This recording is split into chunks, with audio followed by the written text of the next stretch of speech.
Welcome to the Daily Q&A brought to you by the High Level Training and Knowledge Team. Well, welcome guys. I need to remember you that our session lasts 2 hours. So we are going to be here for the next 2 hours in order to help you with general setups, general questions. Please feel free to jump. You will have 15 minutes per question or for attendant. So feel free to join us. I'm going to send you the form. I will send you the form in order to add you to the queue.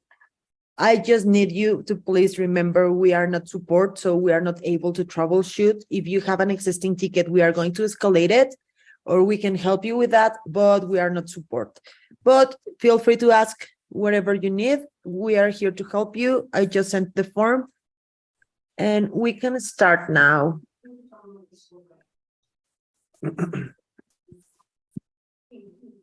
Okay, David, welcome. Please let me know how can we help you. Okay, I have two questions. The first question is this. I got a verbal commitment yesterday for a new client, and that would be my second new client. So right now I am on the $97 plan, which having another client would jump me to the $297. The mistake I made was the way that it went down. I wound up leaving and forgot to ask for a credit card to lock this in. We have a meeting to set him up to onboard him on Friday. Actually, I'm going to their office at 10 a.m. I've put a call into him, but he's not gotten back to me. So here's my question.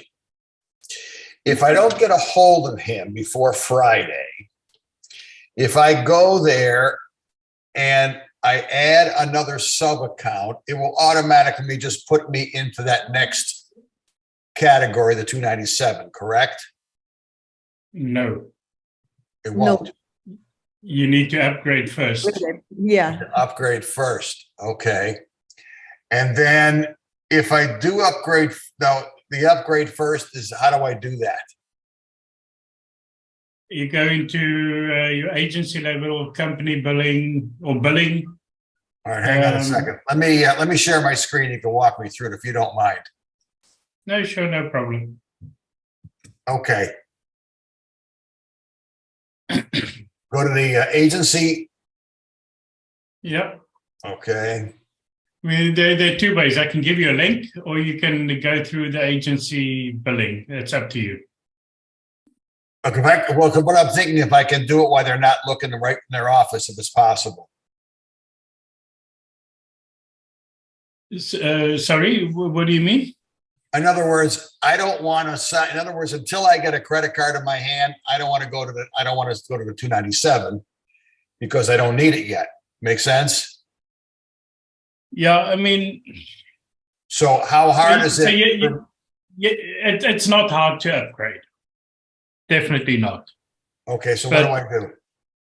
As a business, I would definitely consider whether I need to take that leap of faith that I'm going to sell, or whether you're going to just have to wait until you've got some way and the customer is not going to be happy because you can't just create his account. You have to wait. So, I mean, that's basically what it boils down to. But I guess what I'm trying to figure out if I can do is if I don't get a hold of the guy and I still have the meeting on Friday, okay? Yeah. And he may go, oh, so busy, sorry to get back to you. And I say, I need your credit card to activate your account. He'll go, here, no problem. Here's your credit card. I want to be able to set it up, but I don't want to sign up and cost myself an extra $200 if I don't have somebody that's going to justify that. That makes sense? I understand where you're coming from. In other words, I can't just click something and upgrade, or no? Yeah, you can. How do I do that? Hang on, let me just see. Give me 1 second. Sure, no problem.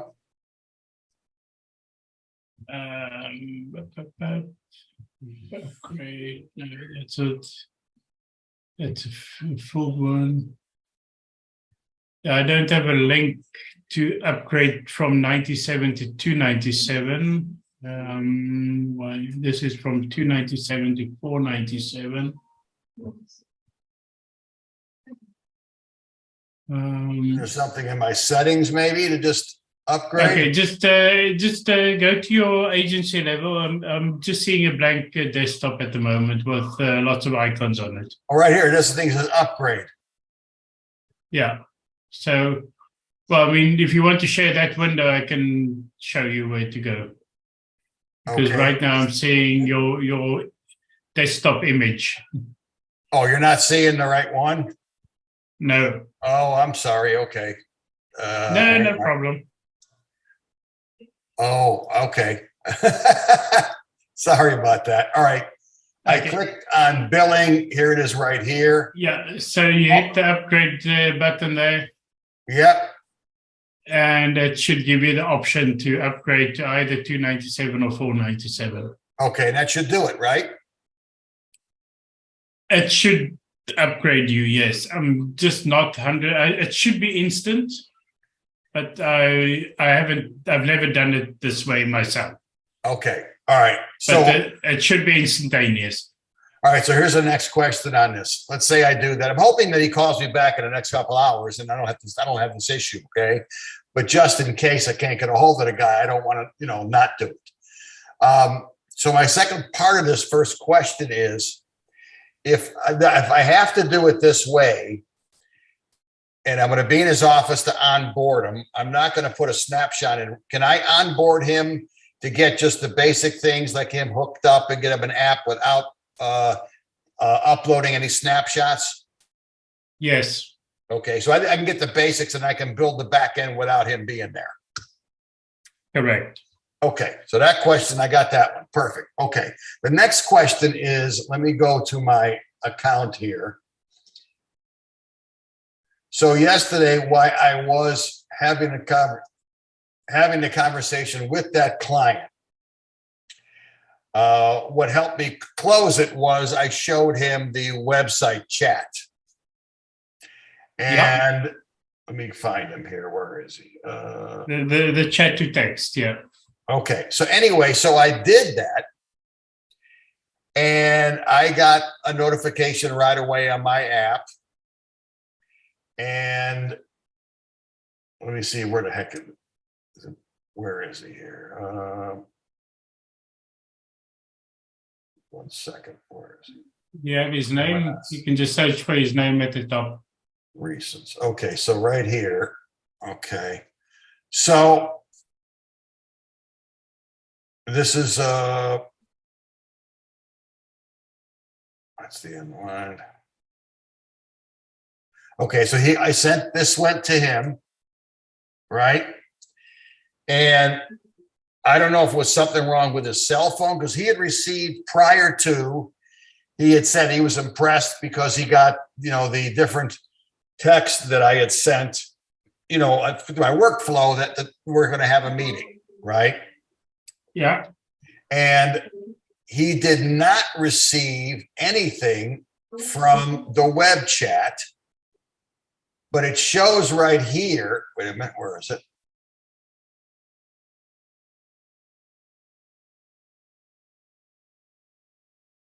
Right here, it shows that it went off.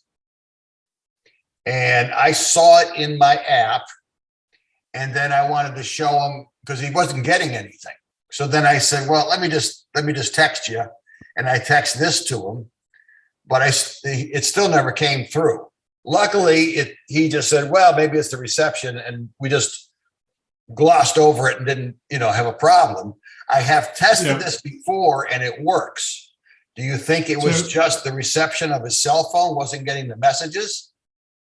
Well, just hover over this one. Okay. And hit the 3 dots. No. Right there. Yeah, there's no on the text message. Okay, hang on. Oh, I see it. Okay. and key details. So according to this, it was delivered. Okay. So it's his carrier that didn't deliver it to his phone. So you Okay. can see it went from that number. Yeah. So it was delivered. It was just carrier delivered it. Yeah. So is that his cell phone number? Yes.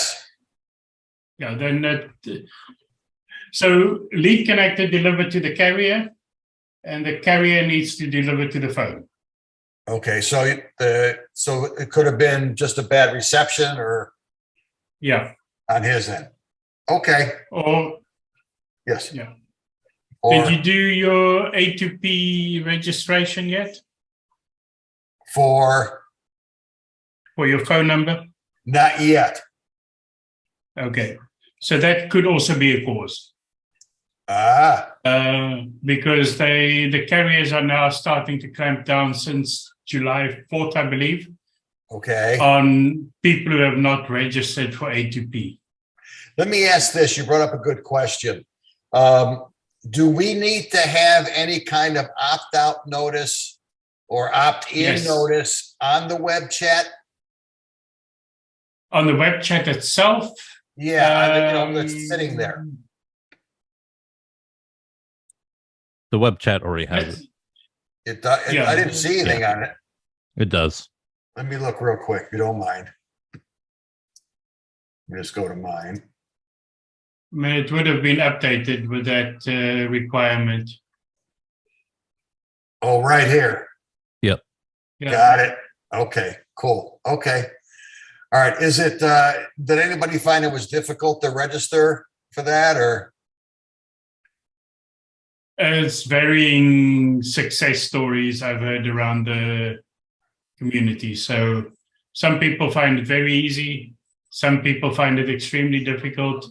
And some people just don't know how to type.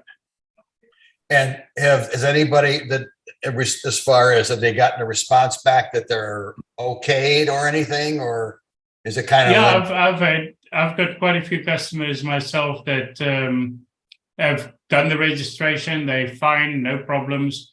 And I've got some customers that are struggling because they didn't type in the exact same information as the US government have about the business. Got it.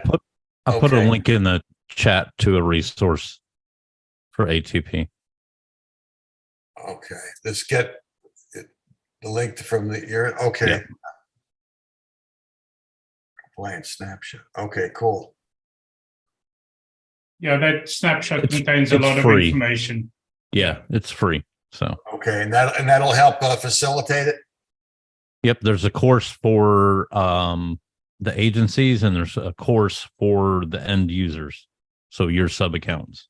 So, but watch that video when you have time. It'll explain the process to you, and then you can download the snapshots and all the instructions are included. Wonderful. Okay, thank you, Charles. All right, I'm gonna stop sharing and let somebody else jump in here. Thank you very much for your help. Thank you, David. Thank you, guys. Welcome, Charles. Okay, our next question is Hillary about A2P. Welcome. Hi there, how are you? Mine is, I realize I just listened to everything you said. I realize there is a resource up for this. If you think I need to just go read that, I will. I completed the ATP and I'm going to share a screenshot with you here that shows that I'm both approved and it failed. So I'm just not exactly sure how two things can exist at once. And maybe if you have some ideas how to point me in the right direction, that would be very helpful. So I'll go ahead and tell you what passed was your brand registration and what Okay. failed was your A2P campaign registration. Okay. I'm assuming the pass is on the left-hand side and the failed is on the right. Approved left, failed right. Yes, correct. Yep. So that's what happened. If you want to know what exactly the cause of it failing, you'll have to chat. You'll have to open a support ticket, Okay. and then they will, the support rep will reach out to one of the team leaders in that Okay. division, and Okay. they will be able to look into High Level's Twilio account to see what the actual reason was. Okay. So that's the fastest way for me to get it fixed, it sounds like. Yep. Okay. Yep. They'll I'll go let you ahead and do that. know if it was Yeah. something like you just picked the wrong campaign type, or they'll let you know what the error was. They may even share a screenshot of what they get back from Twilio. But then, take that information along with the resource link. in the Wonderful. chat. And then when I go ahead and fix it, do I need to pay again to fix it, or? Yes, you will have to pay again. Wonderful. The Okay. $4 Great. and something. Whatever it cents. was. Yeah. Okay, great. Yeah. I just wanted to make sure I wasn't confusing the system by, opening a Nope. new thing. Okay, that's very helpful. I Now you appreciate just your help want to today. check with them before you resubmit, so you can try to figure out what you put in wrong. Okay, Usually yes. it's you put in something wrong, you didn't put in enough information. So definitely before you resubmit, get the information from chat support, and then also take in the information from that resource link. Wonderful. Now, I'm brand new to using Twilio or any of the phone products, and I do not plan on doing an actual campaign of any sort. I just want to be able to send an occasional text here or there to people that are Mhm. personally known to me. That said, do I still need to go through this whole process? Absolutely. Okay, If that's what I you're thought. using software to send a text message, you have to register with A2P. Okay, fair enough. Thank you so much. See you next Mhm. time. Thank you, Hillary. Have a good Thank one. you. And stay safe. Likewise. Bye-bye. Okay, Gerard, you are next. Welcome. Can you hear me? Yes, sir. Okay, my question, I have a workflow that I'd like to have you take a look at. Just to make sure that it's configured proper, and I'm having that same issue with the compliance. So, but that question was answered. Let me see here.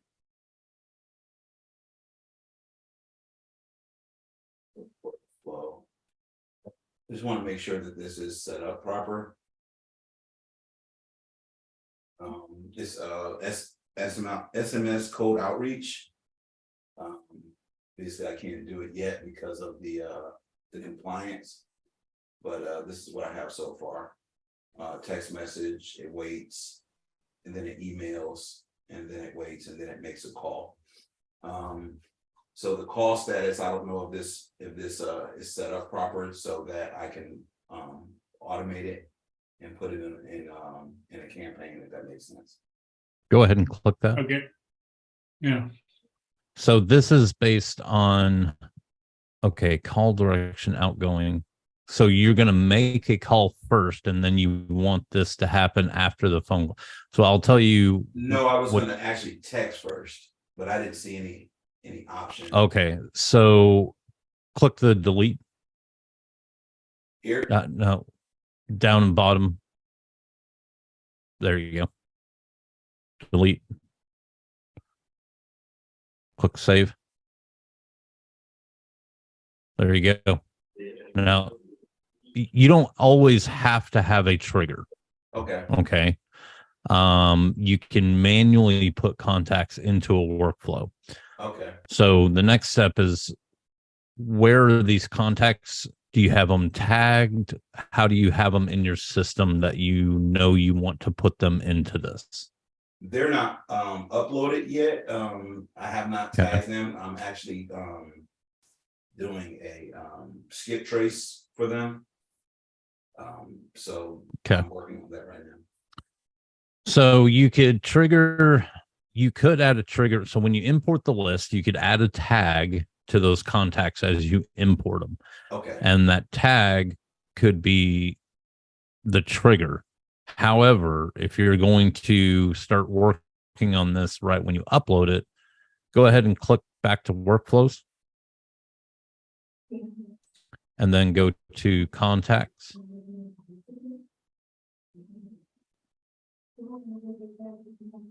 Okay, and then we're going to click here.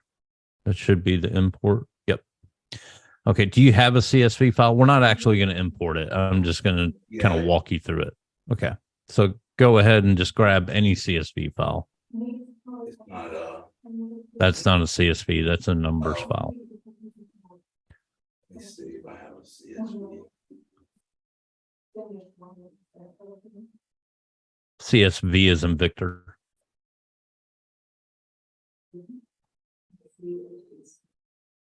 And then search this. There you go. Okay, let's go ahead and click next. Okay, and then just click this because we're not concerned about the mapping because we're not actually going to import it. Go ahead and click next. Okay, now click advanced. Okay, so you can enable this, add new contacts, and you can drop them directly into the workflow. So this is one way that you can do it. Okay. Okay, now the downside to this is that you're going to also drop them all in at the same exact time. Okay. Okay, what most people will do is they won't do this, especially if it's a larger list. They'll turn this off and they'll add a tag. So as they keep adding more and more lists that are, you know, from different sources or whatever, they'll tag them appropriately so they know where those contacts came from. But let's say you went ahead and imported this. Go ahead and click cancel. Okay, hit the select all.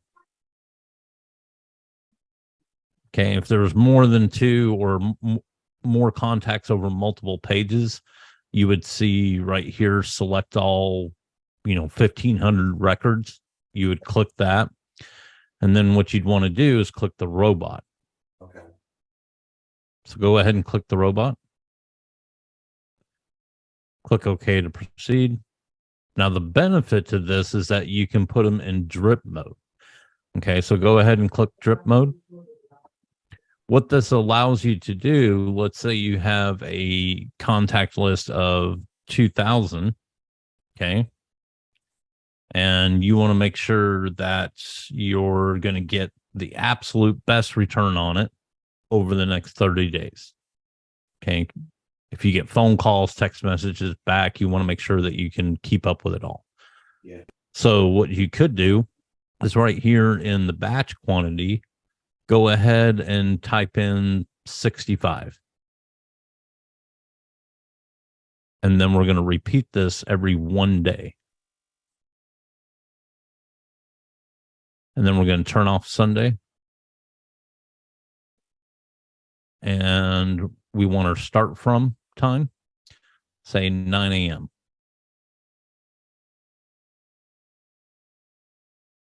And then your end time, say 4 p.m.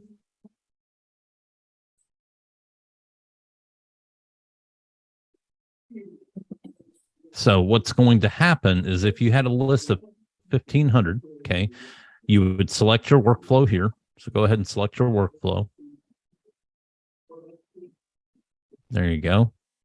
So now we know what workflow we want to put all these contacts in. We've got a list of 2,000, so we don't want to send them all a text message at the same exact time, because if they all start responding, we're never going to be able to keep up with it.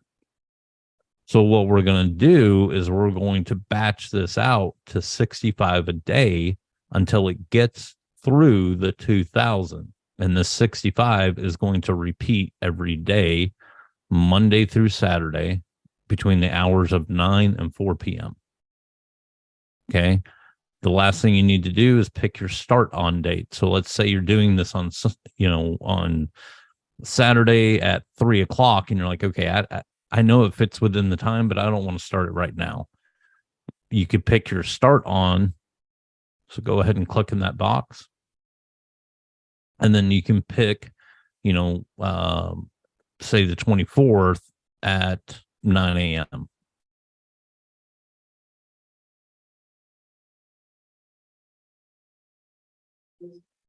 And there you go.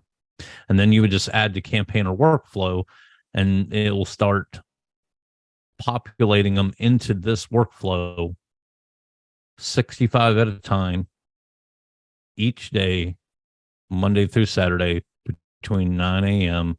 starting on the 24th. Make sense? Yes, absolutely. Okay. If you want to take a screenshot of that so you kind of have it, and you can kind of reference it back.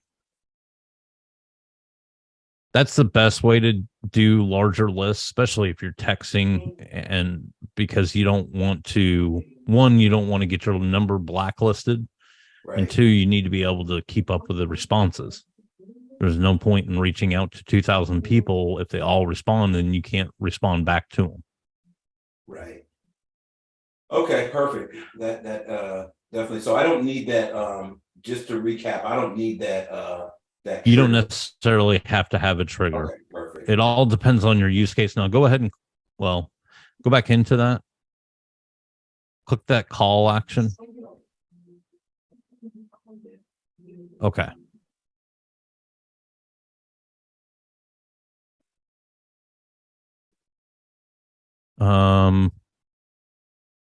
So this right here, when you get the phone call from the system, okay, it's going to say this and then press 1 to connect. Oh, so this is not for the list. This is for me. This is for you, whoever's picking up the phone. Okay. So I would put something in there, you know, hey, this is we're connecting you with contact first name in regards to whatever. Basically, so you know when you pick it up, you already know who you're going to be talking to and why you're going to be talking to them. And then when you hit 1 to accept, it's going to start ringing their phone and you'll be connected to them. Got it.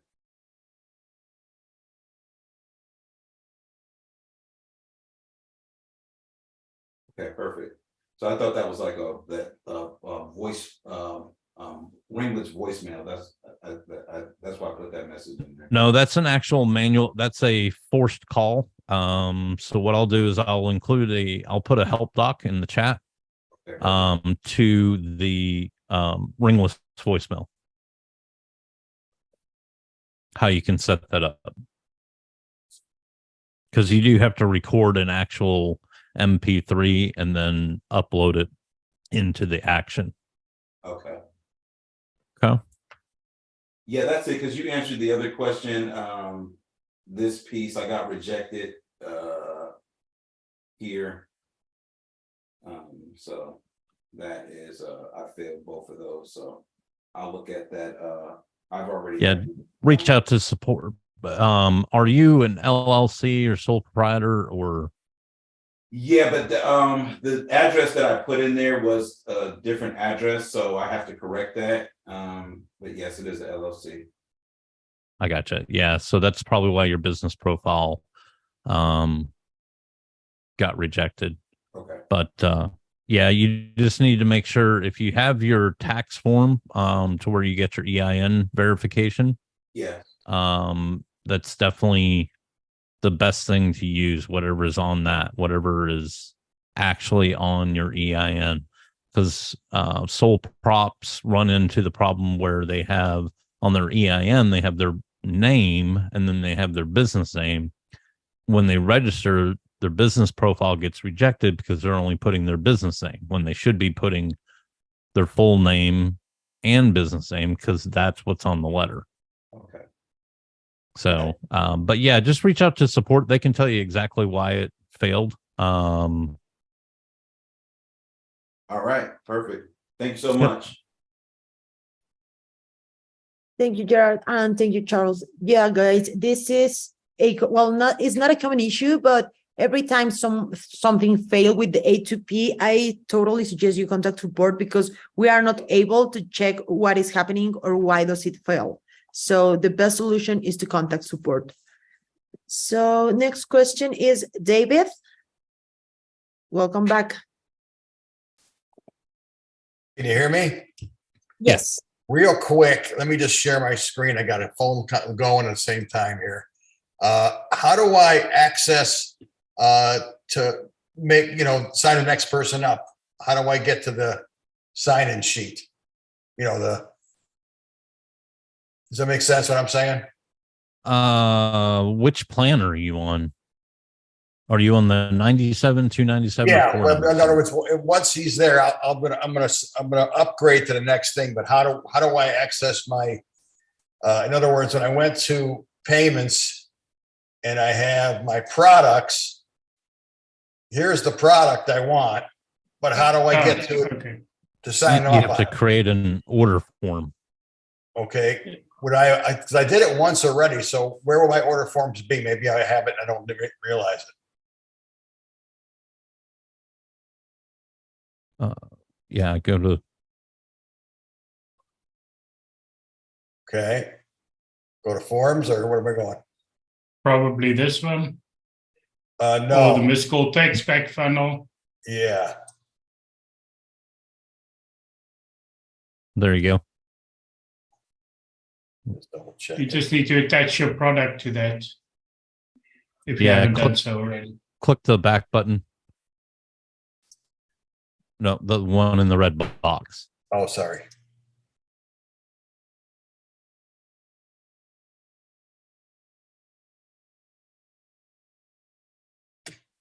Okay, go to products.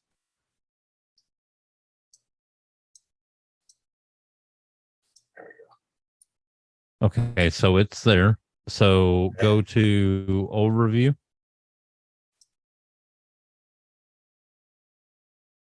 You can send them this link right here. Yep. Just send them that link. That's the order page. Perfect. Okay. I'm good. I got to run. Thank you so much. Yep. Okay. Have a great day, everybody. Thank you, David. You too. Thank Stay- you. Okay, next one is Leiba. I'm not sure how to pronounce your name. Sorry. Hello, it's Laiba. Leiba. Okay, welcome. How can we help you? When we share the funnel link on Instagram. Good. Thank you. Actually, we are running into the issue for a couple of days, actually couple of weeks now. Whenever we share the funnel link on the Instagram DM, it comes up with these spammy context like text, number, something like that. That leads are saying that it looks like a spam, so they are not able to push, like they are not ready to click on that link. Can I share my screen? Yes, Yeah. totally. Okay, thank you. Just a minute.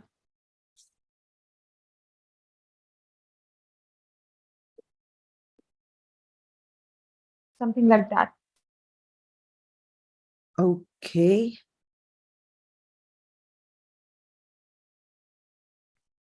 And it is happening with a lot of clients, not just one or two, across of many sub accounts. And is this happening only on Facebook or Instagram? Instagram. Okay, this is weird. I've never seen this before. I mean, neither. I'm gonna let's see. Well, it goes. I mean,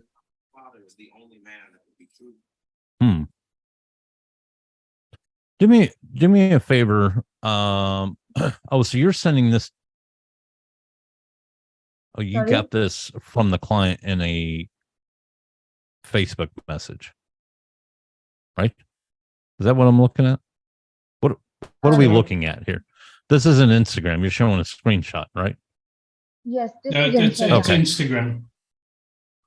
No, she's in Facebook showing a photo that she received through Facebook from, I'm Okay, guessing, this her one, client. this screenshot. Yeah, this Yeah. screenshot is on Facebook. Yeah. Yeah. Yeah, no, I understand. The Can you link go we are into, sharing is on yeah, Instagram. can you Yes, go into this sub account? Sure.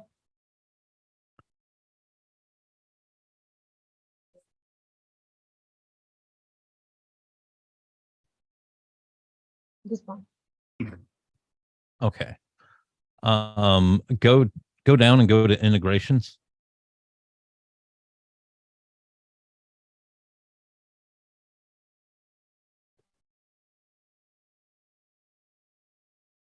Okay.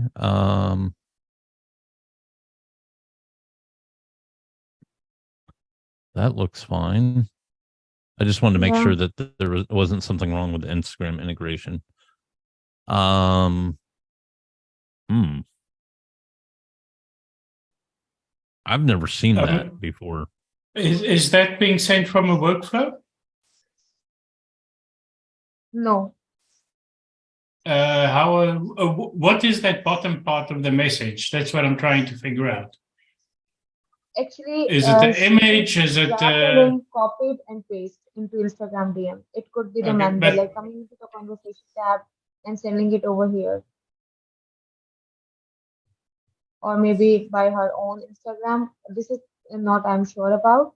But the problem is that I'm not sure if she is sending through conversation tab or it's her own mobile phone. Well, here, But the yeah, let's do this.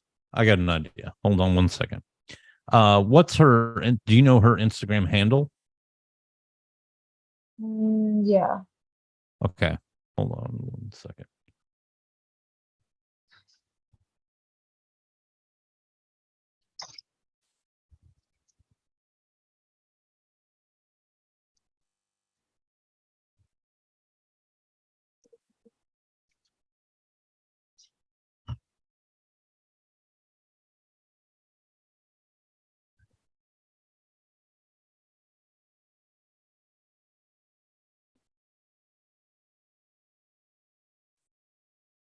It almost looks like whatever's replying there, or whatever system is replying, is trying to attach some sort of image, and the encoding is failing. Yeah, That's what it looks like. Maybe I'm not sure. Maybe it could be the reason that when we do the SEO metadata, we have tried it by just removing all of the SEO and we leave it as blank and tried it out once again. But still, when there is nothing in the SEO, it still pulls up these values. And on the other hand, if we have set up the SEO like with the name, the image, the SEO preview, it still shows the same But- values. She's only trying to send this, correct? Yes.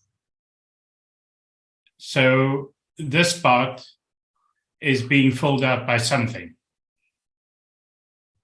That's what I'm Yeah, saying. maybe. yeah, Yeah. something's,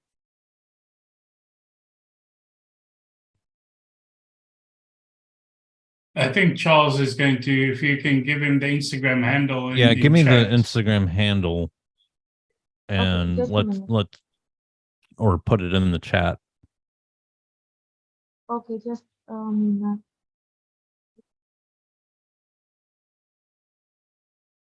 Looks like it's nice and hot where you are, Charles. It is pouring down rain here. Okay, it's wet here as well, but it's cold. okay. Okay, I'm just sharing in the Zoom chat box right now. Okay.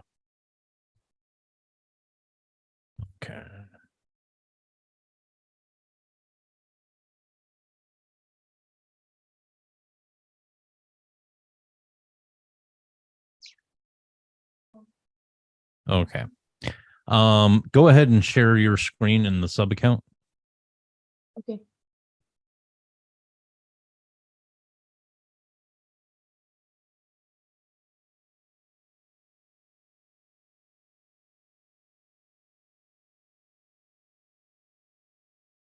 Okay, go to conversations.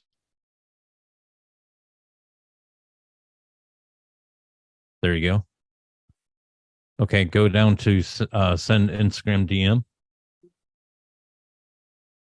and send me that same link. If you need it, I can put it in the chat. Yeah, please send it out to me because I don't have any in my hands. There you go. It's in the chat. Thank you. Mm-hmm.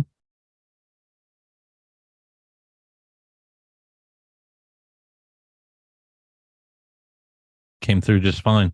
I think what's going on is she's either doing it from her computer, or it doesn't really matter how she's doing it. She's either doing it from her computer or she's doing it from the mobile app or the Instagram app.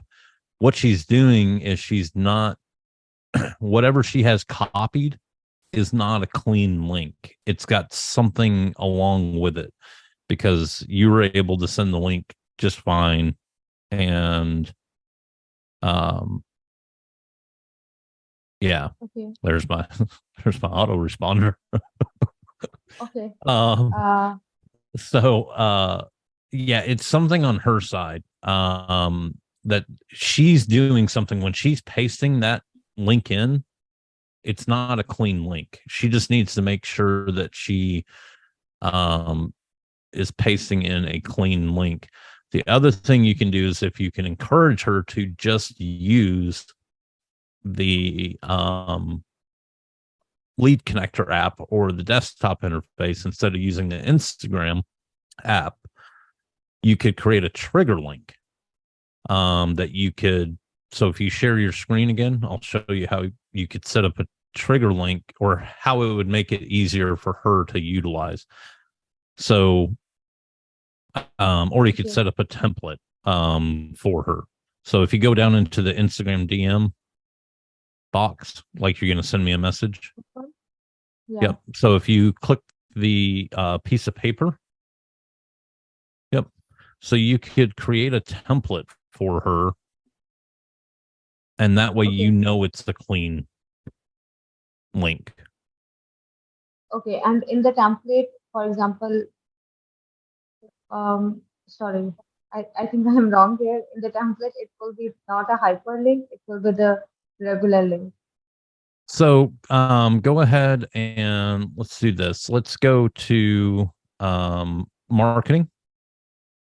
Okay. Let's go to trigger links. Mm-hmm. Okay.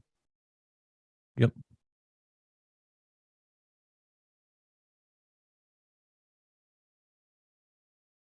Let's give it a second here. Yeah.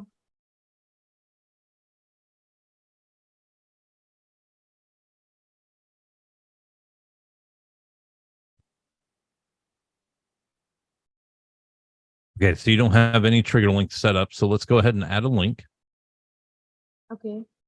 And then you can name this strategy call,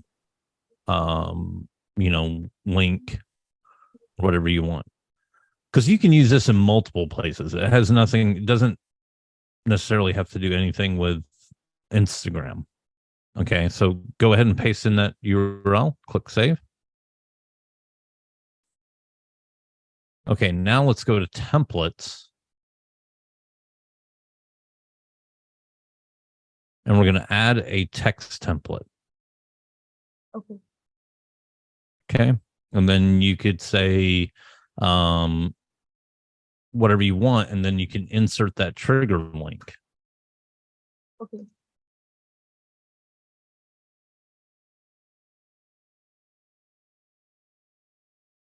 And then click save. Yeah, you'll have to name it.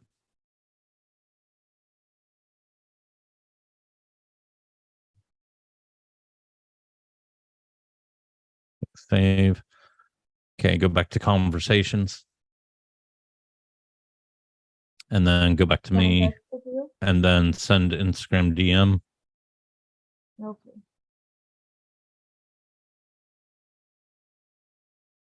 Click your template.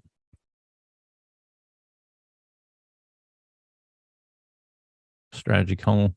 Use template. Send.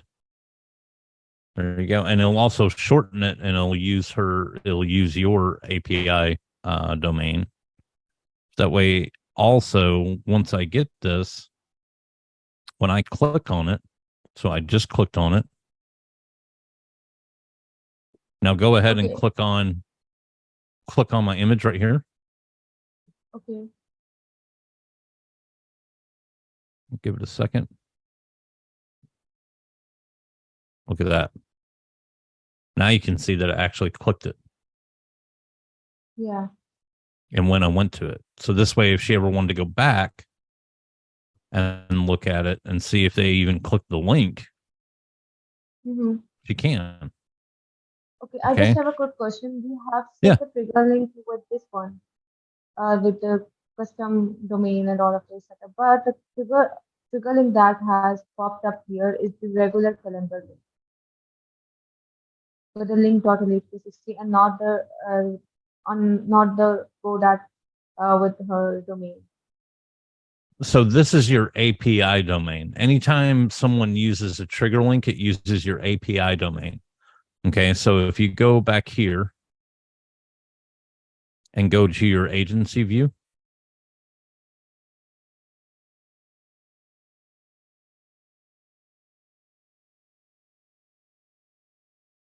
go to settings.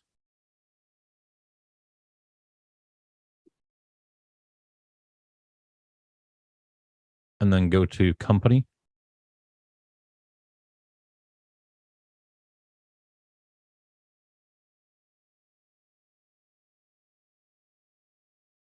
Scroll down. I'm sorry. Yeah, there's your API. Whoa, there it is right there. So anytime someone uses a trigger link, okay, this is what that trigger link domain is going to come off of, link.elite360.io / whatever the parameters are for that trigger link. So some people will keep it branded like you have to their SaaS. Some will make it very generic because of the issue that you just pointed out. Because what if your customer's like, well, I don't want all my links to have your company name on them. So like I use a very generic API domain on mine because I don't want to ever have to have that conversation with a client. And I really don't care about people, coming back to my website from their links. So I use mine is messagelink.cloud. Okay. Yeah. So, I mean, you can go buy, you can buy a, very generic URL that's not necessarily associated with your company name and use it here instead. It will not break any previous links, but any links moving forward would use that new one. Makes sense? Okay. All right. Yeah, it makes sense right now. Thank you. Yep. Can I ask this last question? Sure.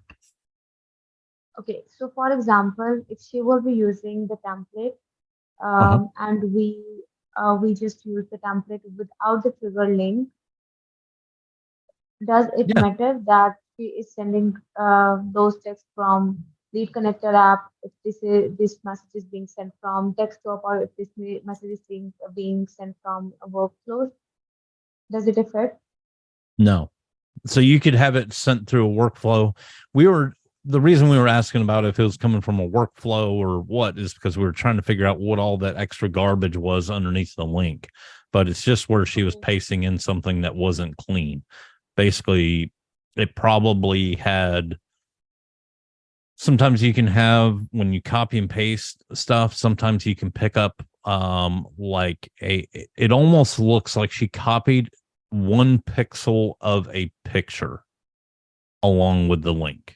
That's what it looks like, because that was a data string that you were showing. That wasn't an error. That was a data string, which generally, like Anno was leading to earlier, was it looks like an image. It's probably where somehow she picked up a fraction of an image, and that's where all that extra, when you're pasting it in the text field, you don't see it, but when it sends through an API like that, that's when it gets all discombobulated. So, but yeah, I would just encourage, you don't have to use the trigger link. You can replace the trigger link with the actual link if you want to do that in the template. But just do me and your client one more favor. Go into contacts and just delete me out of the contacts in that account. Yeah, sure. I'm just doing this right and now. I'll do the same. Okay.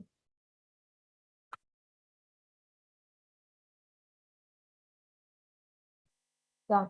Thank you so much for your help. Yeah. Thank you so much, Charles. And thank you, Leiva. Have a good one. Stay safe. Have a good day. Bye-bye. Are you here? Pierre, welcome. Hey, can you hear me? Yes. Okay. Let me share my screen. It'll probably be the best thing I can do here. Share screen.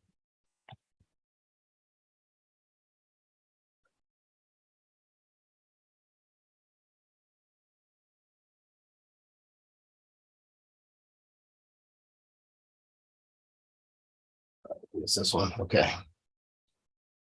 All right. Let me know if you can see my screen. Yes. Yep. Okay. So basically my situation, give me 1 second. Let me close my door. All right. So basically, I thought I had this built pretty quickly, pretty easily, is that I have services, about 26 services with prices and descriptions. So I created them all into custom values.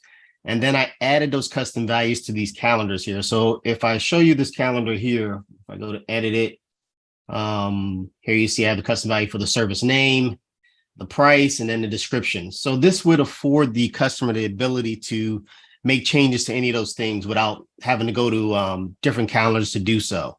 Yep. So this one service, service 2, may go to, say, 3 different stylists. Okay. So each stylist has its own calendar. So if I'm a person and I want to pick a particular stylist, I can get to their calendar. I can see their group of all their services, and then I can just book it. Okay.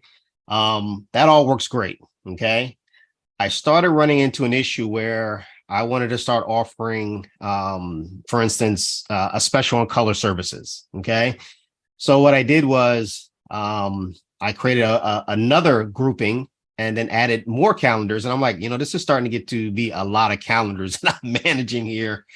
And so anything that had to do, any service that had to do with coloring, I added it to that group, created new calendars, added it to that group. So now when they click on the special for coloring, they would only see the coloring particular calendars. There's got to be a better way to do this with so many calendars for hairstylists, barbers, and all that kind of stuff, where I'm not creating a gajillion calendars. So I just want to get an idea from you guys if there's an easier way to do this. There's really not. I'll just be honest with you. I mean, you're doing it better than most. I'll tell you that much. It gets tricky when you get into the barbershop field and everything. Yeah, it's a lot, especially when you're in high-end barbershops, because there's a lot of services. It's not just cutting hair. Yeah, I mean, you're the only thing, I mean,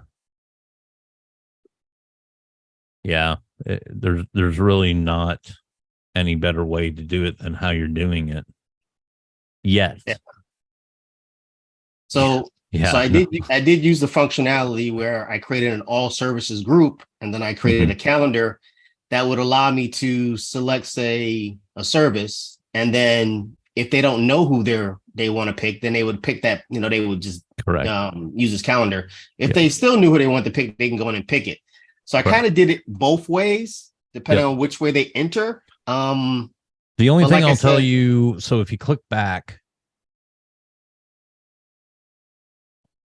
go to your main, where you have all the services listed on the calendar, where you have all the groups listed. Oh, okay.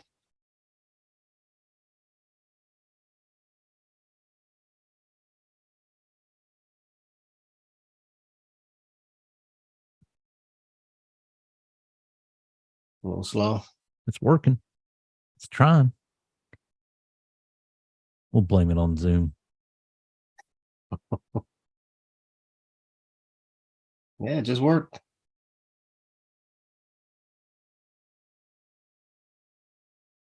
All right. This is all services. So here's the one thing that you can do that I've seen people do is you can, using CSS,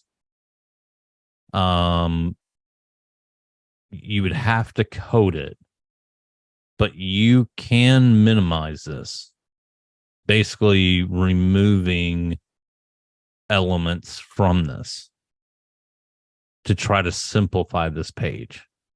Other than that, man, you're doing it about as good as you can do it in this platform. There's really not many tips I can give you on top of that, on top of what you're already doing. Okay. Because you're utilizing the custom values the way that they're intended to be used. I mean, you've made it as simple as possible in a very complex environment. But yeah, when you run into specials and, holidays and things, you may just, I'm not sure. Other than having, I can't think of another way to do it. That would be, this is the cleanest way to do it currently. Okay. My other issue that when I use these custom values, and then I have the customer get created. So for instance, if I go into, let's see, we had one come in and they booked contacts. They booked an appointment, let's say.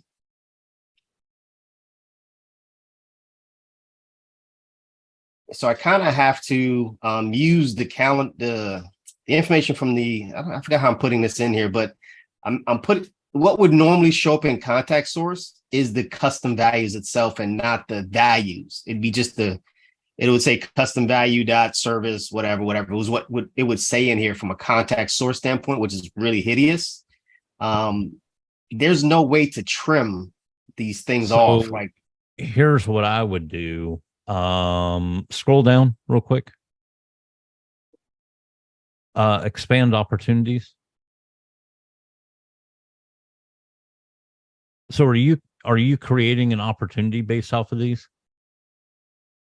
I am not. So here's what I would do. Go to settings.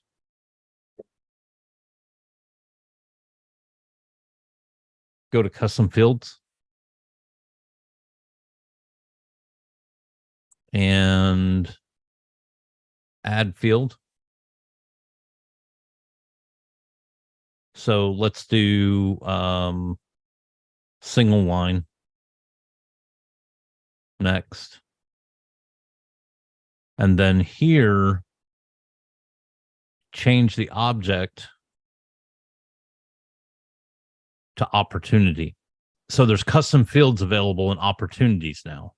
So you could put the service on the actual opportunity, have that as part of the opportunity. Because if you come in for a cut and trim, that's one opportunity. The next opportunity, you may come in just for a shave. Okay. You see where I'm going with this? Right.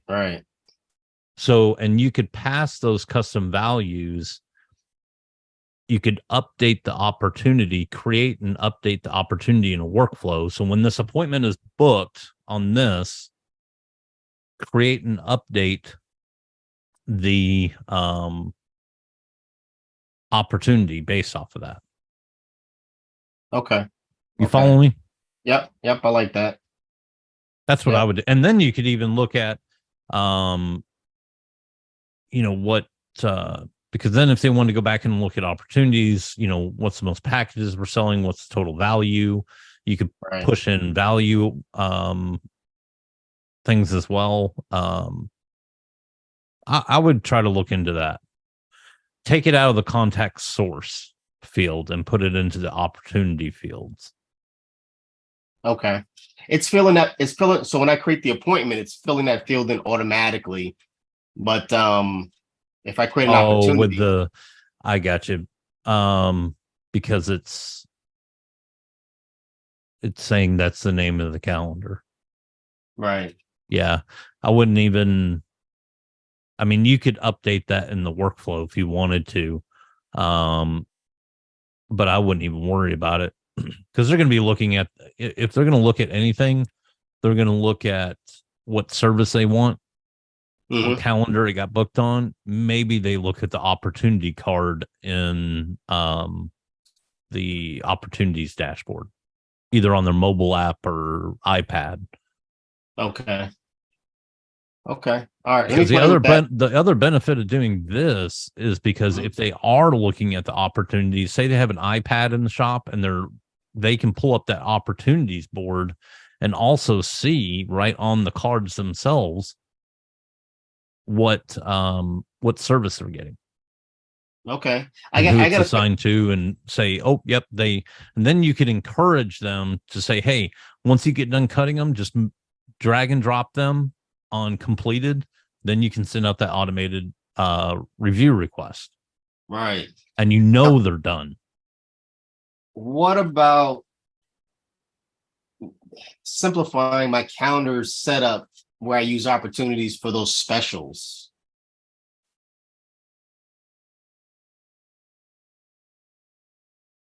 I don't think it's going to solve that problem.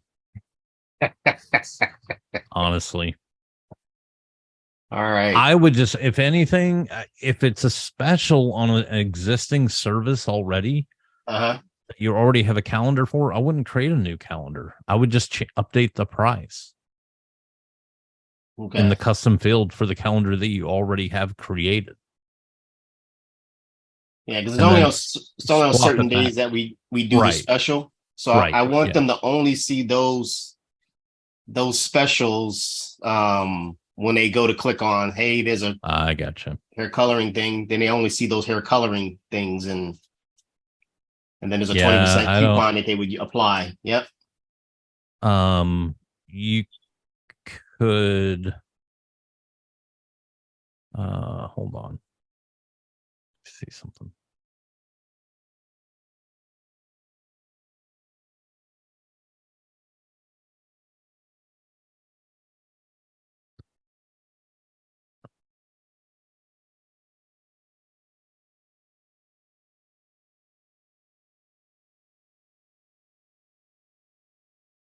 So what you could create a workflow to update the values based on the day. Yeah. Okay. You could do that. Yeah. Okay. Let me play with that and see what I come up with. I think Yeah, I think because that'll you work would just you would have a wait action.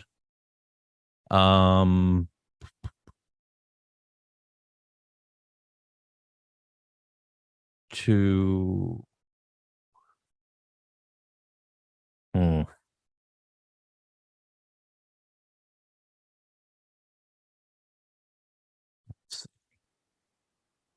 trying to think how you do that. So I know you can update the custom value.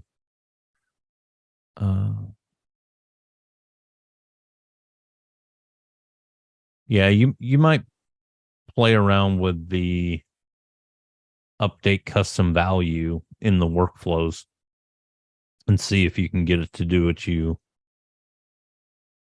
want it to do. Between the advanced window, we wait 1 minute and we resume on, let's say, Wednesdays, you want the offer. Do exact, and let's say they open up at 10 a.m.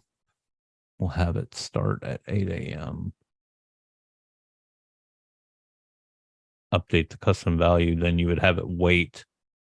Yeah, so you would just do a time delay of 1 minute, or whatever you want. It wouldn't really matter what you put the time for. The important part would be the advanced window. You want it to resume on a certain day at a certain time before the shop opens, or whatever. Maybe you want to do it at okay, they're going to run the special on Wednesday, so let's resume this on Tuesday when the shop closes. So that way, as soon as the shop closes, it updates the price on the calendar.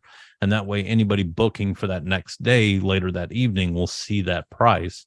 You could do it that way. Otherwise, you're going to have to create calendars. Okay. Yeah, there's no good way about it. You're doing it the best way you can. All right. Well, I just wanted to see if there was anything I was missing there. No. Okay. All right. Well, thank you. Yeah. Thank you so much, Pierre. And thank you, Charles. Okay, we don't have more questions, guys. So please, if you're in the room and you still need something, or if you still have some questions, just feel free to fill out the form. It's on the chat and we will help you guys. I just want to say good job to Pierre. That he did a really good job on those calendars. Like I don't know if he realizes how big of a deal that is. I know. So you're definitely doing good, man. Just keep with it. But the way you've structured it, you've set yourself up for success for sure. Even as updates roll out, I tell people all the time, use custom values. For the love of God, use custom values. It makes your life so much easier Yeah. when you get into some of this stuff. And that way it makes it easier also as they make updates to the platform, add more things in. It's just more places. That's one thing that doesn't change is custom values. They're always going to be true, no matter what, where, and when in the app. They'll always exist. So hats off to you, man. Good job.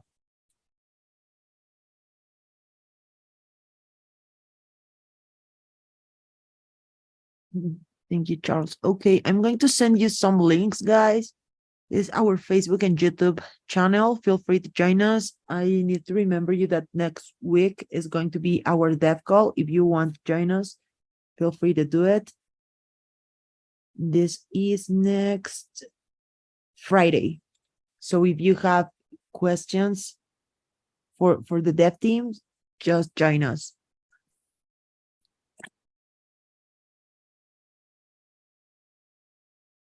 Okay, Laiba, welcome.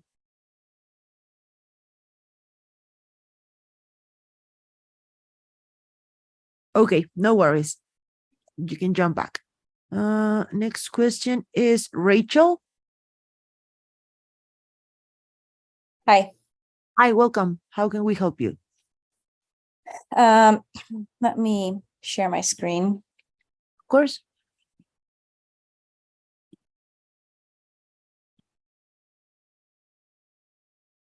Okay. So I'm trying to send out an email to a list of people, but I need to filter out certain contacts. So the process I'm going through right now is if I select all of my contacts and then I filter out this based on tags, I filter in, not out, everyone with this tag. Then that gives me 7,252 records. Now, if I were to do this tag, I'm just going to show you this so that you can see. This tag has 669 records. So what I want to do is, what I am doing is including this tag with 7,252 records. And then I want to not include this tag. And that's 6,932 records. But it should be, if you do the math and subtract the number of people that are tagged with July purchase that should not be included. Let's say I wrote it down here. It should be 6,584 people that are left. But I've got 6,932 people. So it's almost 400 people that did not get filtered out. And I don't want to send an email to anybody with this tag July purchase. So I don't know why there's such a huge discrepancy in the numbers there. But I'm afraid to just send it because I don't want those almost 400 people to get this email. Okay, give me a second. I'm not sure if we have a way to probably add just a tag to all of them. The thing is that you have a lot of contacts, so will be a little difficult to know which contacts have that exact tag and which ones no. But Are you sending that email through workflow? I was just going to click on send email and send it through here. Okay, so if you do it through a workflow, you can do an if statement before you send the email to check whether they have that tag. Okay, if I do it with what? A workflow. A workflow. So in automations, yeah. So if you go to automations quickly. Automations on the left.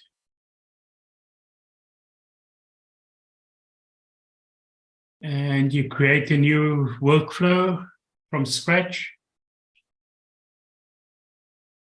And we're not going to put any trigger in there. Just name it, send email, exclude whatever the tag is.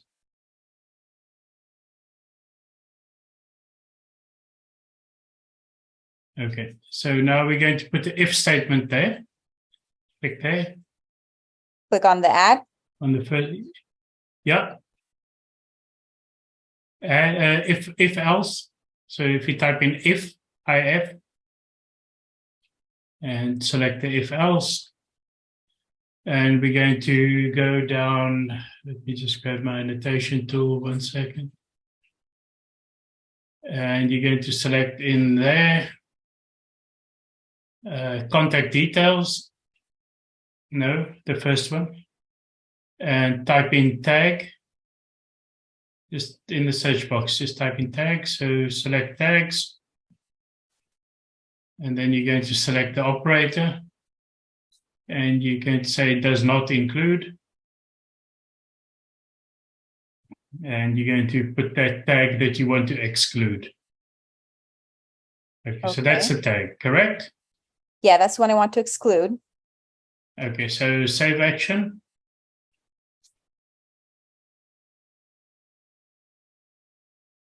And so in here, you can send an email. So if you hit the plus. Okay, and then I also need to include people with a certain tag as well. So do I do another condition? Okay, you only want to include, or you only want to send to them if they have that special tag? Yeah, so I want to send to everyone with a certain tag, except some of those people with that tag I'm excluding. Okay. Just edit the condition. And we're going to add a condition here. And we're going to do contact details again, tag. And we're going to say includes. And you're going to put the other tag in there. Okay, so this will say you have to have the one tag. And if you don't have the other tag, then you'll be led through to the blue branch. Okay, and there's no way for me to check the numbers to make sure it's doing it right. I just kind of have to hope it does. Well, I mean, it's definitely not going to allow them in there if it doesn't, if they don't have the one tag that you're expecting, and if they have the other tag, so basically they have to meet both conditions. They have to have the one tag, and they're not allowed to have the second tag. Okay, And that's so then the how do I only create way an it's email going to go. here? Okay, so just hit the plus. Yeah, send email. And you can, if you've got it already as a template, that's it. Okay, and then it should be easy for me to just proceed forward here, right? Yeah. Yeah, so if you save this action now. Okay, if you're ready to send to them, let's save this workflow. So I'm not going to let you send. You would need to publish it for us to see it in the list. So if you publish it here, publish and save. Will that send it? Because I don't know if I want to send it yet. I want to read through and make sure. I'm just going to show you how to send it. Okay. I'm not going to let you send it. Okay. So save again. And we're going to go back to workflows. Sorry, this Zoom thing's getting in my way. Back Yep, to always. And you're going to go back to your contacts. And you're going to grab that list that you had before, the conditions you had before. I think you went to more, it was one of your smart lists, I think. Yeah, I was trying to with the smart list, but it just wasn't working. So I have this list. Oh, it's not having anyone on there. Okay, I think I deleted that because it just more wasn't working. filters. Just But I create more can filters. just select them with the tag is Yeah. what it's doing. Yeah. Okay. And now you're going to hit this little it's yeah, you don't need to save as smart list. So should I still try to take off the tag here as well, just kind of as a, Up to you. even though it's not really taking everyone off? Yeah, I mean the workflow will not allow it to go The in workflow will into take care that of that condition. problem. Yeah, yeah.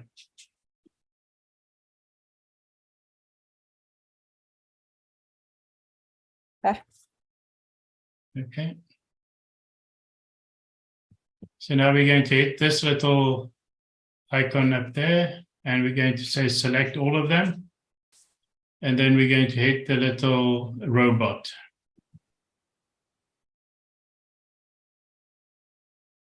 Okay.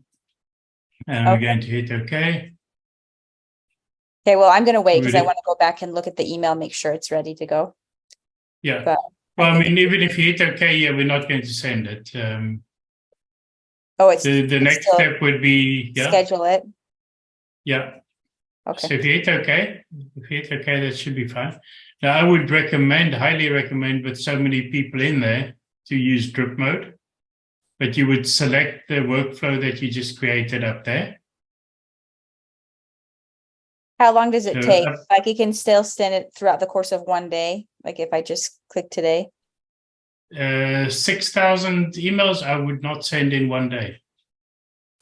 You're going to burn your domain. Oh, I do it all the time. Okay, How's your deliverability? it's high. It's like 98%. But maybe I've just gotten lucky so far. In the inbox or in spam? No, most of it goes to the inbox. Like, I look in my stats in SendGrid. Okay, because normally if you're sending that many emails in such a short time, it doesn't end up in the inbox. Okay, well, I'll just do drip mode. Are you saying Yeah. even over a course of several days, I need to do that? I would definitely send it over several days. And I don't know, Charles, what's your best practice for sending emails maximum per day? I mean, it depends on how well the domain is warmed up. I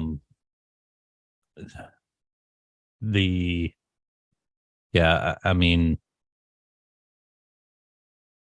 how big's the list? 6,000. 6,500. So 7,000 about. Okay, so 7,000, and you're trying to get this out to them within what time frame? I mean, I usually send it all at once, but he's saying I shouldn't do that. So do I need to distribute it out throughout several days, or can it just be throughout one day? Or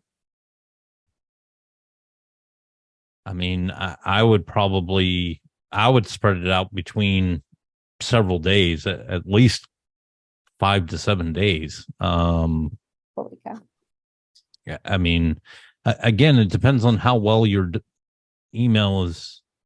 domain is warmed Yeah, up. so far I There's have a lot of healthy variables to this. deliverability. I have like 98% deliverability. I have a high open rate and all of that, but What's your open rate? I don't want to risk it though. What's your open rate? Oh, I kind of stopped paying attention to that when they made an update that said it's not very accurate anymore. Well, it's still 10 to 15%, 20 it's to still an 30%. indicator. Whether You know it's what? 100%. I honestly don't know how to check that on high level. And so since switching to high level, I don't know. And Okay, I've been click on here for cancel. about 6 months. Click cancel. Get out of this.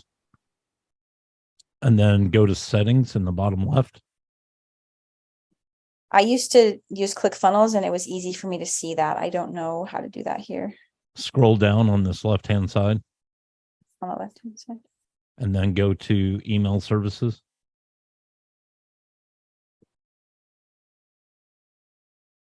Okay, so You're using SendGrid. Well, I could show you if you're using LC Mail or Mailgun. SendGrid doesn't pull their stats into here. Normally, if you're using LC Mail or Mailgun, you would see another option to the right there saying that what your deliverability is.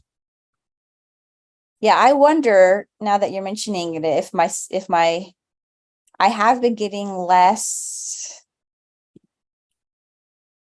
results on my monthly sales in the last few months. I wonder if it's just not.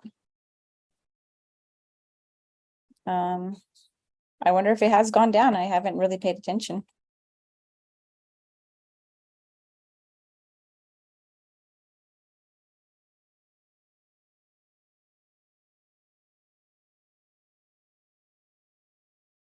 So delivered 98%, yeah. 0 spam reports. Well, I don't know. this is in the week. Click on the month.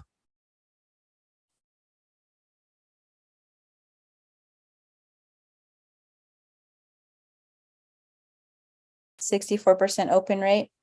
64, and then you've got 3.72 click-through rate. So this just means that it got, this isn't telling you that it got to their inbox. Okay, it could have just delivered to spam. Well, and if it's a Gmail, it could have gone into promotions. It Promos. could have gotten into a number, depending on how they have their Gmail set up. It could go into a number of different places besides their inbox. Right. I mean, this is your one true stat. Mm-hmm. Because obviously they're clicking something, but even that has an error rate. I mean, because it could be where the email registrar has, when they check the email, that it's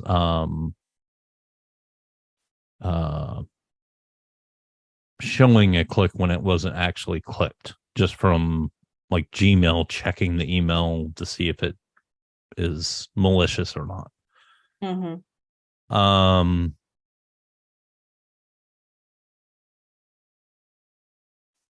Okay, so the delivered writ stat means nothing. And so I should do well, it. these all mean something, but they're all indicators. Okay, you have to look at them as indicators, not facts. Mm-hmm. Okay, so you kind of take a overall view of it and say, okay, my delivery rate is this, my open rate is this, my click rate is this. But if my click rate is that low, either my messaging is off point, or Well, so a lot of my emails, about half targeting of the them wrong don't have people. anything to click because they're I get you. emails going for a webinar. So I have a few that go out before the webinar that are, there's nothing to click. It's just preparing them, teaching them for that. It's so about half of the emails aren't even clickable. Like I don't put links in them. Yeah. But still, I obviously want a higher click rate, that, you know, the highest click rate possible. Yeah, I don't know that I would do it more than how long have you had this domain? Well, your reputation is 94%. So about 3 years. Yeah. So is this a subdomain or a primary domain? Go back to high level. So I have my primary domain is primary mightymom.com. This is go.mightymom. I don't know if that changes it. This is saying that it's mightymamamovement.com. Yeah, that's true. The email goes out through there.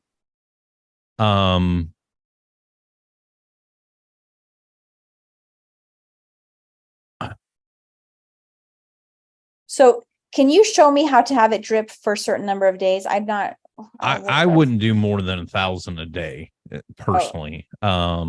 Oh man, okay. So I need to kind of I mean, change. you how I could go do it. over that, but I mean, what I would do is how often are you sending these out every week?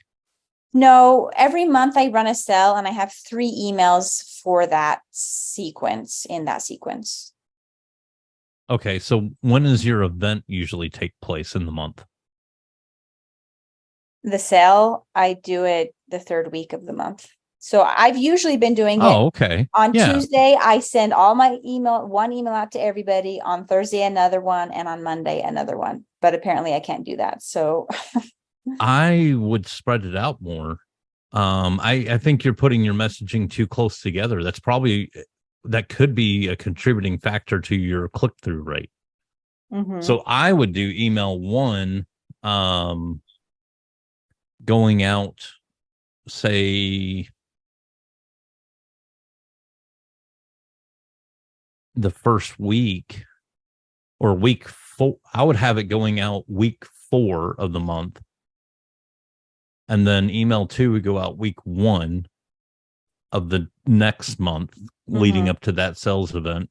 Email 3 would go out week 2, the week before the event. That's what I would do. Okay. So how do I Because if you're sending it out day after day, if they're on vacation that week, they're not going to get any of your emails. They're not even going to look at them. right. Where if you're spreading them out week to week, if you're only doing this event once a month and you have a set week that you're doing it on, I would spread the communication out more. I think you'll have a better click-through rate, participation rate, and delivery rate. I think all your stats would go up if you spread it out more. Like instead of waiting 1 day to send them the next email, wait 1 week to send them the next email. Wait 7 days or 6 days, whatever you want to do. But in drip mode, I would just set this to, 1,000 on the batch quantity. Okay, so I say like start today. Yep. Yeah, that's fine. And then 1,000. And then repeat after 1 day. Yep. And then this knows just 1,000 at a time. And then Correct. if I Yep. have Till it another gets through the going list. out, next Tuesday, is it smart enough to send it to the same people kind of in order? Like, So what I would do is scroll up a little bit. Yeah, so you're going to add them you would build out the emails, the email sequence. So you have your event, you're getting ready for the next one. So you would put all these in here. So click your start on. Let's do this like it's for real. So you have an event this week or next week? this week. This week. Okay, so let's start this on the 23rd. Okay. And let's set it to 9 a.m. Of course, you can always change this, but just so you get a better visual of how this would click the green check mark. Oh, there you go. That's fine. So now let's do scroll up. Let's pick your campaign or workflow. There you go. And then we're going to do drip mode and we're going to batch them out at 1,000. Scroll down. We're going to repeat every day. We're going to do Monday through Sunday. You can set your start and I would definitely set your start and end times because you're doing 1,000 and it will be spread out over some amount of time, not a whole lot, but they won't all go out instantly at once. They will. I mean, it'll be pretty darn quick, but So start start at 9 a.m. Don't send And, it out after whatever time. That doesn't. Okay, I really don't want them to go out after like 7 p.m., for example. There you go.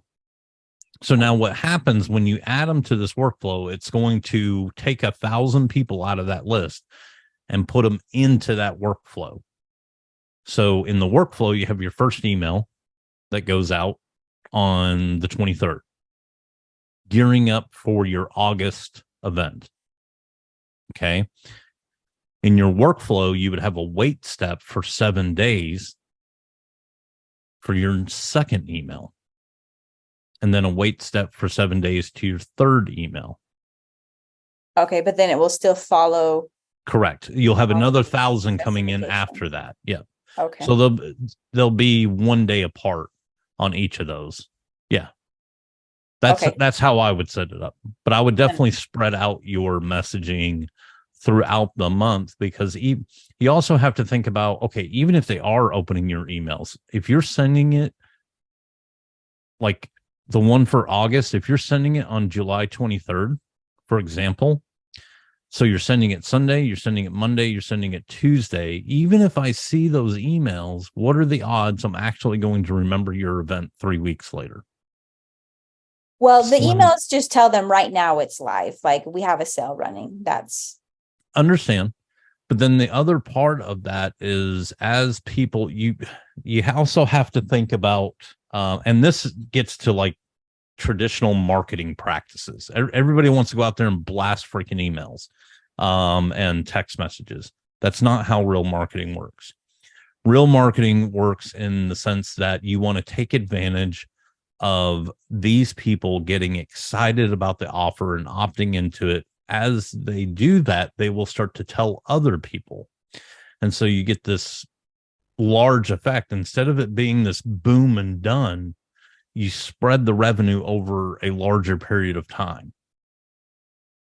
Which means if there's any problems, if there's any issues on deliverability, because there's always going to be technical glitches that happen, it's less likely to impact you in the overall aspect of the sale.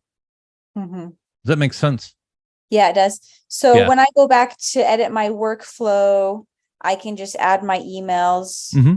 You just build out your email in the That sequence was that an you want to get automation them. here. Yeah, you could, yeah. So go into July sale.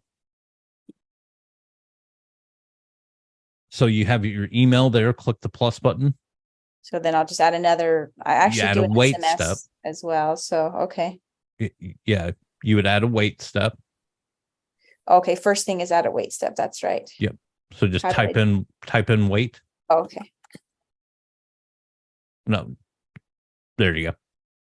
And then, so you would set the time delay to days, and you could do anywhere from 5 to 7 days, however you want to space it out. Yeah. Yeah. Okay. And then just make Then sure I just add my other email. Okay. a good I haven't really good used rule of workflows, thumb. so- One thing I will tell you, a good rule of thumb is up here in this action name. Go ahead up in, click in there, and then keep 5-day wait or some. Make sure to describe your steps well. Right. It will save you a whole lot of frustration down the road. As you go back into this, you're like, what is that wait for? So once I set up this workflow, Mhm. Next month, I'm bringing contacts in from webinar software. Uh-huh. So next month, I can just upload those contacts, select those, put them right into the workflow, and it will automatically put them. Yep. You do select them in the contacts, click the robot, and I don't have to like duplicate the workflow. It will just automatically have all of it. yeah, you just want to make sure the emails are relevant still. I mean, Yeah. and they may be, Right. so yeah, as long as nothing in the messaging of the workflow needs to be changed, you don't have to change anything. Okay. Yeah. Okay. Awesome. That will save me some Yep. time. I appreciate your help. Yep. Thanks to both of you. Thank you, Rachel. And thank you, Charles. We have Liba again. Are you here now? Is your audio working? Hello, please let me know if you can hear me. Yes. Okay, I'm sorry, Zoom was not behaving with me. Okay, the issue is still there with the Instagram. I tried with the couple of things of the template, and the big issue is when we are sending the text from conversation tab, it says okay, this is a very clean link, but she just texted me back. She's using the Instagram from her mobile app. So when she texted me back with the same link, it is with those text and the values. So she was sending it from the lead connector app, and it messed it up. No, she is sending it from the mobile app of Instagram. Okay. And she hold is on. not ready to use just the lead connector app. She still wants to use it Yeah, no, her own that's Instagram app. fine. Hold on one second.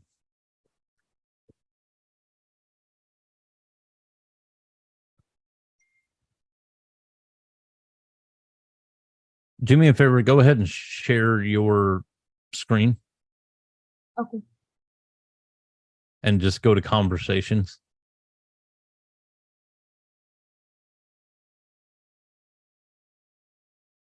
Okay.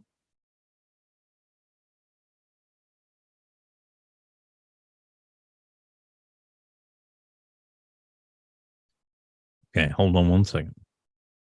So I'm in the Instagram app and I'm sending you this link.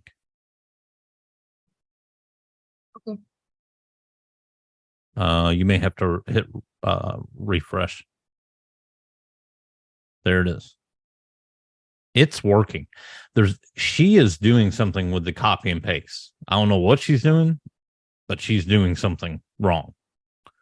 It's something she's doing on her side. It has nothing to do with the application. The app has nothing to do with high level, because I just literally copy and pasted the link from Instagram back into the Instagram Messenger, and it came through just fine. It's something where she's copying it is not, I don't know what she's doing, but There was one time when she just sent the link itself, not any other text, but it is still popping up these texts.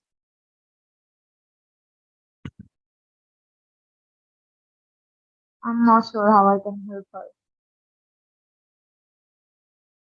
So just go ask her to just type into Instagram https://google.com and send that to you.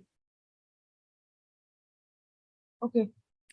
Because if that doesn't give you all that nonsense characters at the bottom, then it's a copy and paste issue on her phone, or the way she's doing it. If it does send you all that crap, then it's a problem with the installation of an Instagram app on her phone. Those are the two options that are left. I really I'm think just asking her. she's copying and pasting something wrong. She's doing something wrong in the copy and paste.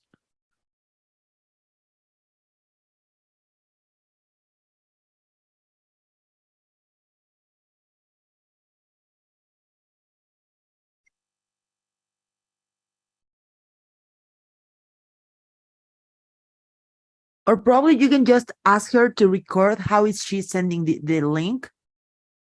It's going to be But she's difficult on on a phone. mobile phone, Gabriella. No, well, if she's got an iPhone, it won't be. She can simply Record the hit the screen right? record. Yeah, Okay. it's pretty easy on an iPhone. All right. I think so. I just have to wait for her. In No, the meantime, can I don't ask one want, more no, question? hang on. I don't want you to copy and paste that link. I want to actually have a type in https://google.com. So Yeah, don't just- copy and paste. No copying and pasting, typing in the URL.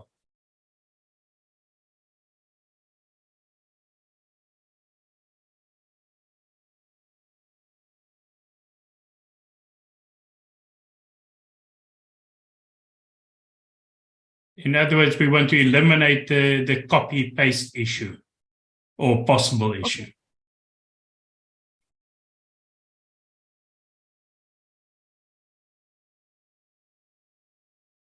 Yeah, I mean, she's not going to type in all of that stuff. Just tell her to type https://google.com. That's all you need.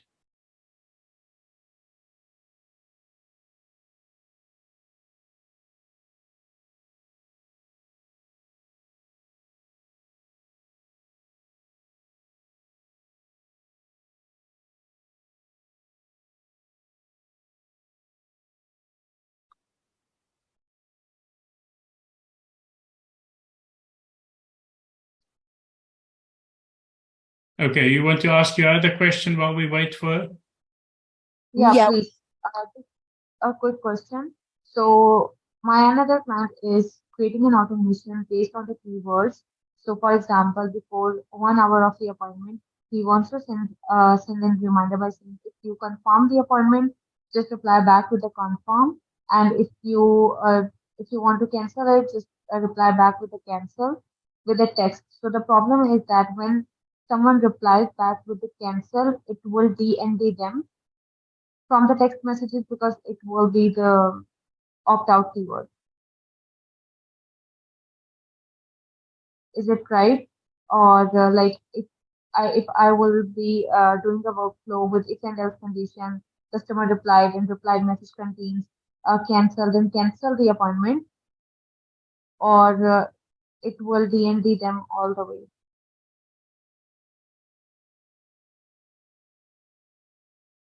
Hang on, let me just see. I mean, you can set up if you're sending out are you asking if you're sending out appointment confirmations, if someone responds cancel or something that effect, can you automate canceling the appointment? I just want to ask Cancel is if going you reply to, back with the keyword as a cancel, Yeah. but it means Okay. it will DND the contact. correct. Yep. I just sent you a list of Twilio keywords, opt-out keywords, and cancel is one of them. So you need to have them reply something else. Okay, means it doesn't matter if I have set up the workflow with the step of if customer replied and the replied sentence contains cancel. No, okay, so look at it this way. So I send you a message through my mobile app. The first point I hit is Twilio. I don't hit high level first, I hit Twilio first. So Twilio is going to react to that cancel message. And Twilio is going to report to high level that the contact should be DND'd. All right, thank you.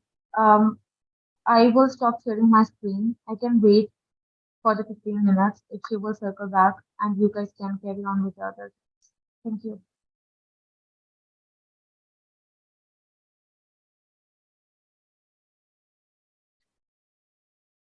Terry! How's it going? Always good. How many questions today? I only have a quick one on that slider. Gabriella, did you get my form?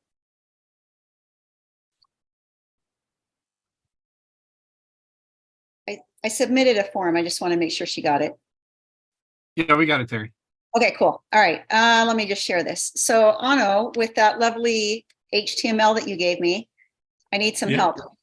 I got stuck. I don't know how to tell if it's working. So let me move my stuff out of the way. Okay, so I put it in here, the second code that you sent. Okay. And I have questions about the images. Now, do they have to be, my images on here with PNG, do they need to be JPEGs? No, they can be PNGs. It's just images. Okay. So what did I do wrong? I put one of my images in and then I saved and then I previewed, but it didn't go through. Like, how do I know I've done it right? Okay, just save this. And so the second one is your image, I'm assuming. The second one is what? The second one was your image. It's a PNG. Actually, both were. One, I thought maybe when I tested it the first time, it didn't work. I thought, well, maybe it has to be a JPEG like the other one. So the first two images are mine. Okay, so preview. Okay.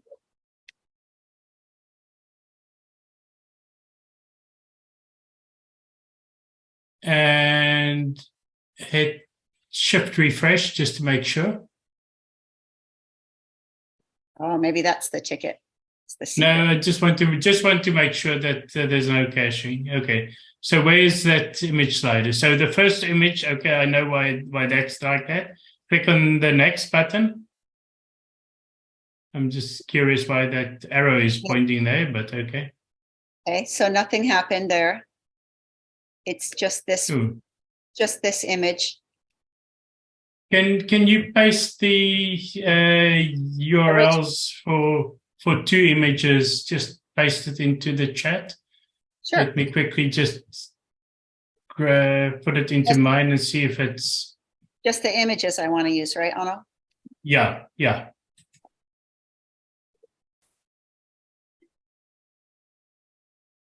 I can I'll find just. Hold on, I can't find the chat. Sometimes I get confused where I'm at here. What the heck? Oh, that's embarrassing. All right. Let me just put it into mine and There's one. make sure it works. Link. Okay, there's 2 of them. Yeah. And maybe I messed up something when I switched it over, putting those links in. Do I need to have the quotes on the outside, Anno? The little. Yes, you have to have the quotes. And then a period on the outside of the quotes, I noticed. Let me just see. It's actually a comma after the quote. Oh, maybe that's a problem. I don't think there was a comma. Let me go. Let me just preview this and I'll share my screen. Oh, it's a comma. That's probably what it is. I think I have a period. Yeah, it has to be a comma. So it's grabbing the first images are yours. So that's all good. Oh, yay. So that must have been the mistake, huh? I had a period instead of a comma. So let me just copy that for you and you can just paste it. So I also updated, as you saw, the first image that appears there. That's higher up in the script. So I'll just paste this in here. Too long. Crap, I hate it. I hate the limitations on Zoom. So I'm going to have to paste it in 2 pieces. So that's the first one, and then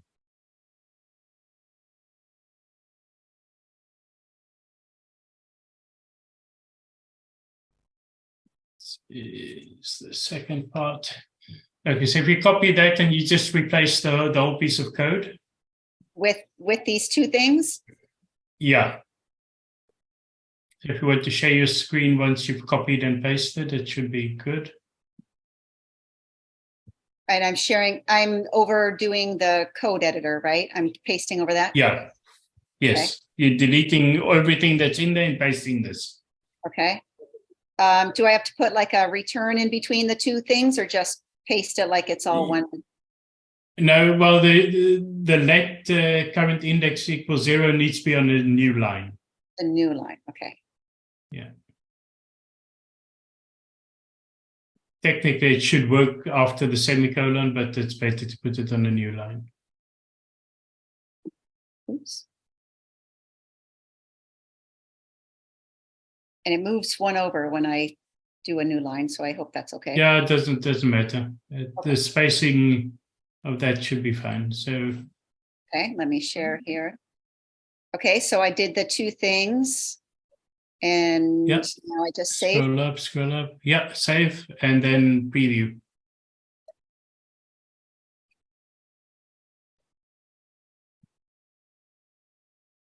Do I need to do the shift fresh or control fresh or? No, it should be fine.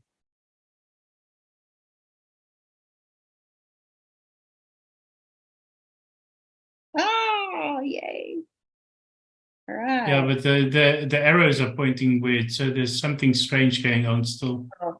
And I do have different sizes. It's 400 by 300, so maybe I want to change the sizing to what you had in the code. Yeah, but that shouldn't be a problem because the image or those arrows should be inside the image. That's the only thing that's weird. Did you copy the CSS? Did you? That's where you didn't put the CSS in there. I didn't do this. Okay, what's that? Okay, so let me copy and paste. I was going to say that doesn't make sense. It should be good. So let me just. So I have to put an additional custom CSS in here as well? Yeah. So I pasted it in chat. Okay.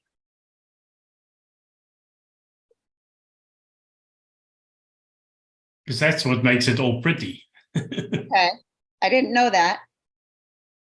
So that's a different spot than the code editor. This is something different. So the code editor just gives you the functionality to switch between the images. Okay. The CSS makes it look, makes those arrows go into the images and stuff like that. Okay. So whenever I do that HTML, most likely I'm going to need to also do some CSS with it. It depends on the functionality you want, but if you've, I mean, this should now work. Okay, fingers crossed. Dun, dun, dun. Oh, there you go. All right. Now we're cooking with gas. Okay, that's all I had today. Thanks, Anno. I'm going to go add the rest of my pictures in and remember my commas. So when I go edit that, I just have to make sure there's a comma in between and that I have. Yeah, make sure the quotes are there and the comma at the end, and that's all good. Okay, a comma. And you can just add. It's a comma, and then you go into the new line, so it doesn't really matter. Okay. You can add as many images as you like. Okay. As long as the last one ends with a quote, square bracket, semicolon. So if you open up the code, well, let me show you. Yeah, I'll open up my code editor. And I'll take a picture because I won't remember that. Yeah. Okay, so let me just resize. Yeah, you should be able to see. So this is the first image. The first image is in twice. Okay, so right at the beginning, you've got the first image there, and you've got that same image in here. Okay. Okay. So in between your images, you need the quotes around it. Yeah. Yeah. And the comma. Okay. And the last image ends in the quote, square bracket, semicolon. All right. I'm going to take a picture of that. Okay. Right after the quote. Okay. Make sure I got that. And then, so I mean, I can copy as many of these ones in here as I like. So I can just keep going. And that last one has to. The last one, yeah, basically you're telling it, this is the end of my list of images. Okay. That's how you do that. Bracket and semicolon. Awesome. Thank you. I'm super excited about that. All right. Learned so much. More than welcome to help. Have a great day. You too. Bye. Okay, guys, we still have less than 5 minutes. So if someone in the room have a quick question, please let us know before we end up the meeting. Yes, I have for that Instagram. Yeah. She just replied back with those, with that URL of Google. Can I share my screen? Yeah, totally. Yeah. Okay, thank you. Here it is. Okay, so you see that URL is perfect. If you click it, it should open. So it's something that's happening when she's copying and pasting her other URL. She's either copying it from somewhere where it contains extra information, or she's, So, I mean, that's the issue. So it's a copy-paste issue with that URL. If you ask her to type in that complete URL and not copy and paste it, you'll probably find that it will be fine. Okay, and just the last question regarding that DMD issue. If I set up the workflow in that way for the cancellation, the customer will be replying back with saying, yes, cancel, something like that. Yes, cancel. Does it still mean the DND or no? Yes, cancel is still going to trigger on cancel. So I would be, I would try and use a completely different word. Anything you could suggest? Yeah, I mean, it really is up to you, but if you're playing with fire, if you're using specific words that are triggers for Twilio to D&D your contact. That contact that was D&D'd, you need to tell them to send start to your number. To your Twilio number. Otherwise, they won't be un-D&D'd by Twilio. Okay. Okay. Thank you so much for your help today. Yeah. Yeah. Thank you. Bye bye. You're welcome. Thank you so much, Anna. Okay. Terry, we've got 1 minute left, I'm assuming. Yes, Anna. Terry, you still there? Yeah. Yeah, I'm here. I'm working on my pictures. I'm focused. Have a look at this. Let me show you this.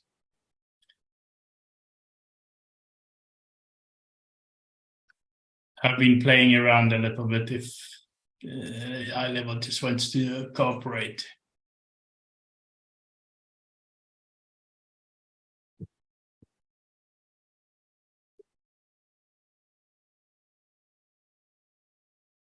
Ooh. Cool.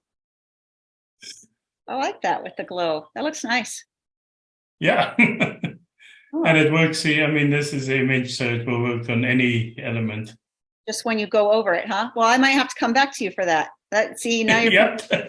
putting new ideas in my head. So I just keep coming. Have a look at this.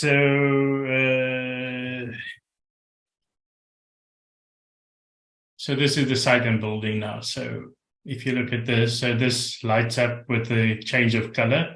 Yeah, that looks cool. Yeah. Oh, This very cool. allows you to manipulate that. Wow. And then these just light up with a different color. Okay. Well done. I like that. I like the light up. That's really cool. Okay. Well, be back next week for those, maybe. Thanks, Ano. You're welcome. Thank you so much, Anna. Well, we are going to end up the meeting now. Thank you so much for joining us. Thank you, Anna, for all the help. Thank you, Jay. Please, guys. Thank you, Charles. Where's Charles? He's left. Oh, he didn't say us goodbye. But thank you, Charles, too. You always help us a lot. Thank you so much, guys. Anytime. So have a great day and see you tomorrow. Okay, have fun. Bye. Thanks for joining us. For the full experience of our Q&A sessions, be sure to join us weekdays 12 p.m. to 2 p.m. Eastern Time US. Visit us at www.gohighlevel.com/dailyqa or check us out at our Facebook group for the live stream.